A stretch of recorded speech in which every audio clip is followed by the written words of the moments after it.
not repeat myself. All right, let's dig in. Becca Caddy, sorry if I mispronounce your guys' name, asks, like a few people on here, I'd like to understand more about Whitney's revelations when it comes to codependency. Some of her admissions on the last podcast prompted big changes for me. I'd like to find out more about her journey. Has she overcome codependency challenges? Will they always be there? Maybe some practical tips on identifying codependent patterns. I'm not mocking you, Becca. I'm just trying to get through your question quickly. It's a long one. So codependence is such a huge sort of piece to break off, but let's just dig in. If you don't know what codependency is, it's not your fault. This, in colloquial terms, I think codependency is used, thrown around in a very casual way, kind of like words like genius and hilarious. I think we've kind of forgot what it even means at this point. But for lack of a better word, clinical definition of codependence, or my working definition, is basically the inability to tolerate the discomfort of others. A preoccupation with what other people think, how other people feel, a concern, a pathological concern, rather, for other people, their problems, putting other people's needs before your own. I've heard it referred to as being pathologically thoughtful. It's almost like nice gone wrong. You're so nice that you're mean, essentially, because when you are preoccupied with other people's issues and try to take care of their feelings and take care of them, rescue them, martyr yourself on them, you end up ultimately being resentful. We say codependence breeds resentment. Let me be more specific. Just real quick, I am in a 12-step program. I'm in Al-Anon, and I'm in CODA, which is a 12-step program for recovering codependence. So it is no joke. It can be debilitating. People can have a couple codependent traits or all-consuming codependent neural brain wiring, which is sort of my deal. It is not something, there's no panacea. It's not something you can just fix with a pill or a shot. It's sort of process of recovery. You never beat it. You just kind of can maintain it. Let me come back to that in a second, because this all sounds really vague, even to me. Codependence can be developed from a myriad of childhood circumstances, everything from growing up in an alcoholic home to being raised by a narcissist, or being the youngest child of a lot of kids, so you didn't get a lot of attention. Essentially, it's a survival mechanism developed in order to get attention and feel safe, or it's the only thing you know because you were your childhood circumstances were conducive to you thinking this was the only way to survive. I was raised in an alcoholic home. I think it's important to note that in order for alcoholism to be present, alcohol does not have to be present. If you grew up in a home that was hectic, that was rushed, that was a lot of drama, if there was a person in the home that was an energy vacuum, this doesn't mean that they had to be doing drugs or drinking whiskey at noon. Alcoholism is a very, what we call, cunning and baffling disease. You don't have to see booze out. You don't have to see drugs. You just know something's wrong, or you're not getting the attention and the care that you need as a child. Maybe you developed an adrenaline addiction as a kid. I believe that I had something called epigenetic imprinting, which I actually read about in a book called The Female Brain by Luann Brizendine. Not to self-promote too much, but I loved it so much. I wrote a movie with a brilliant comedian named Neil Brennan and made the movie this year. That's how profoundly it changed my life, because I believe that the more we know about our neural brain wiring, the more freedom we have and the more patience we have with ourselves. That's another story. We'll get to that. But I'm trying to be concise about this. But if you grew up in a chaotic environment, inconsistent environment, were rewarded for one thing on Tuesday, punished for the same thing the next day, as children get confused by stuff like that.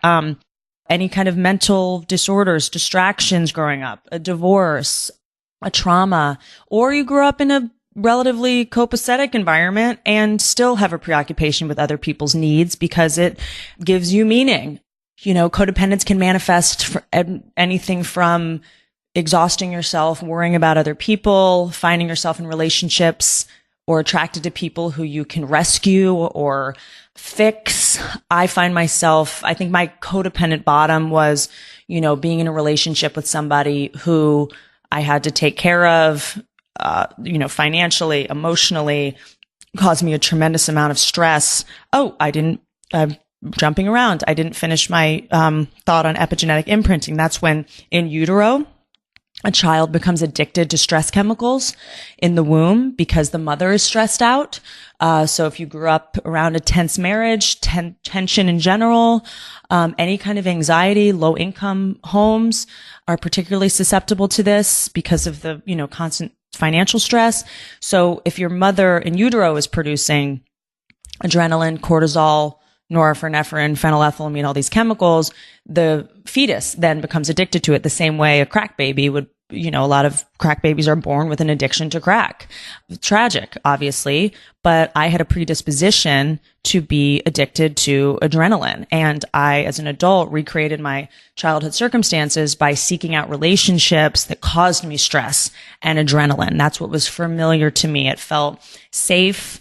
It's all I knew. A lot of people I know who have a lot of anxiety in their life and stress and drama, and me before I was in recovery, we lament it and hate it, but yet we find ourselves over and over again subconsciously gravitating towards those kinds of relationships, jobs, circumstances. So codependence, more specifically, can manifest in everything from going to dinners you don't want to go to, going to baby showers, when someone asks me if they're codependent, and I self-diagnosed, I can't tell you, I usually say, look at your calendar and look at your verbiage, the way you talk. Do you say, I have to go to this thing next week? I have to go to this wedding. I have to pick my friend up from the airport. You don't have to do any of those things. Codependence tells us that we do, that we can't say no. Maybe we grew up in a situation where we had to do things that we didn't want to do, or had to walk on eggshells around other people's feelings. Maybe our parents were fragile or very sensitive. And as a result, we think it's appropriate or necessary to constantly go through life doing things that we don't want to do. I also, if you have a hard time receiving, it's very easy for you to give, but hard for you to receive. I used to receiving gifts or help made me really uncomfortable. My comfort zone was helping other people and focusing on their needs. I never admitted to having needs before I was in recovery for codependence. I couldn't ask for help. I couldn't say uncle. There was no amount of work I wouldn't take on. I didn't know how to put my health first. I gave more than I had. I'm feeling myself being very vague, which is also a codependent thought. We beat ourselves up. We obsess over what other people think about us. We worry that other people don't like us. And it's draining. People always say but I like that about myself. And don't you need that to be successful? And what if I'm just nice and I help other people and I go to baby showers, even though I don't want to? Isn't that just being nice? Yes. There is, the reason this is such a nefarious condition is because it's so socially acceptable, and you can kind of file it under being nice. Being in recovery for codependence doesn't mean you can't be nice anymore and do nice things. Your motives change, because being nice for the wrong reasons actually isn't nice. It's selfish. If I'm doing something nice for you because I want you to think I'm nice, that's like borderline sociopathic, right? That's manipulative. That's not a pure intention. If I'm doing something nice for you because I want to be of service with no strings attached, that is admirable. So, I hope that this is a sufficient answer. I don't want to spend the whole time talking about codependence. There's so much to cover in it. But I do think it might be pertinent to Tim's listeners, because codependents often have a paralyzing issue with perfectionism. I suffer from this, and it sounds like maybe being dramatic, but I really struggle with perfectionism. I can't turn things in on time, staying up till 4 a.m, changing the font on a document. I've made a lot of progress, but before recording this podcast, I tried it 4 times, and I was like, hi, I'm Whitney. That was stupid. Hi, I'm Whitney. That was even dumber. You're an idiot. That's a waste of time. So what I would say is that codependence, ultimately, it's stressful, it's exhausting, it ages you. It ultimately makes people resent you. It makes you resent people. It's dishonest, but it's also unproductive. So I feel like it might be helpful to some listeners. If you find yourself wasting time going to events you don't want to go to, being friends with people that you don't like. I mean, before I was in recovery for codependence, I didn't think I had a choice in the kind of people I was friends with. Of course, Tim says you're the average of the 4 people you spend time with. And before program, I just was friends with anyone who asked because I didn't know I was allowed to say no to people, and I took on work that I shouldn't, that I was a waste of time just because I was like, if I don't do this, then they're not going to hire me for this. And what if they don't like me? And what if they're mad at me? Like, this inner monologue is really a giant waste of time and self-flagellating ultimately. And, something we say in codependence recovery is that perfectionism leads to procrastination, which leads to paralysis. So when we have perfectionism, we can't get work done. We can't be creative. We can't work from our energy source or from our heart because we're so stuck in a self-critical state of that was stupid, that sucked, that wasn't good enough, no one's going to like this, you're going to fail. That inner monologue is rewriting that inner monologue has been a big part of my codependent recovery. If you want to know more about codependence, I would say read a book called Codependent No More by Melanie Beatty. I hope I'm pronouncing her last name right. You might not relate to everything. You might just relate to some things. But I find that this has been a huge part of me sort of breaking the cycle of codependence, which I think has been passed on from generation to generation in this country because alcoholism has been passed on. Learning about alcoholism also has really helped me. Alcohol used to be in water before the 1900s as an antiseptic. People couldn't drink water without alcohol. I mean, alcoholism is just such a big part of the fabric of this country. And I think we're sort of paying the emotional price now. We're kind of the first generation kind of trying to rectify the, repercussions of this disease. And it sort of reaches far and wide. Let me move on because I could talk about that forever. Tiffany Savin. Oh, she's asking about codependency as well. She's asking, how do you know if you're codependent? I feel like I sort of covered that. Something else I'll just say really quick is codependents tend to not have fun and hobbies in their life.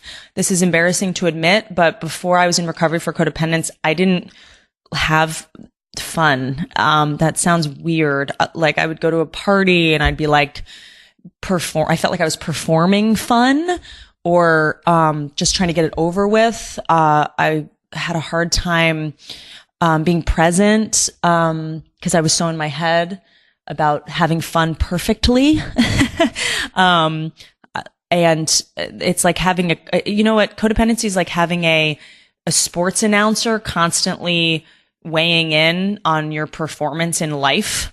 Whitney walked into the party. She said hi to that guy. That didn't go well. She just embarrassed herself. Why did she bring that up? That was weird. Now she has food in her teeth. Like, it's a constant sort of negative pinning and shaming. I used to have the inner monologue of, you should be home. You should be working. You're falling behind. You should be working harder. For codependence, it's never enough. For me, I think the last thing I'll say is, especially for Tim's listeners, which I know you guys are all very sort of ambitious people with a lot of goals, it's finding that balance between overworking and codependently working. I think my codependence has been an engine for me to get a lot done, but it has backfired. There's a certain point where I have burnt out and wasted a lot of time worrying about what other people think, or spending that extra hour making something perfect in my brain, which no one cares if it's double spaced or single spaced. I could have gotten an hour of sleep instead. Recovery from codependence helps me to prioritize my health so that I don't burn out. Before recovery and being in a 12-step program, I worked so hard that I got pneumonia. So, it's, I guess, diminishing marginal returns. Would that be the concept? I don't know where I got that from. But there's a certain point where you work so hard that you actually become unproductive, or you make yourself sick, or you're tired, or your friendships suffer, or your hobbies suffer, or, you need a personal life in order to be, I think, a good artist, or a good business person. I believe in order for art to imitate life, you have to have a life. And if you're a business person, you have to know what people want. If you're selling a product to people, you have to know people. So That's all I will say, because I'm very concerned that I'm being a broken record. Francisco Israel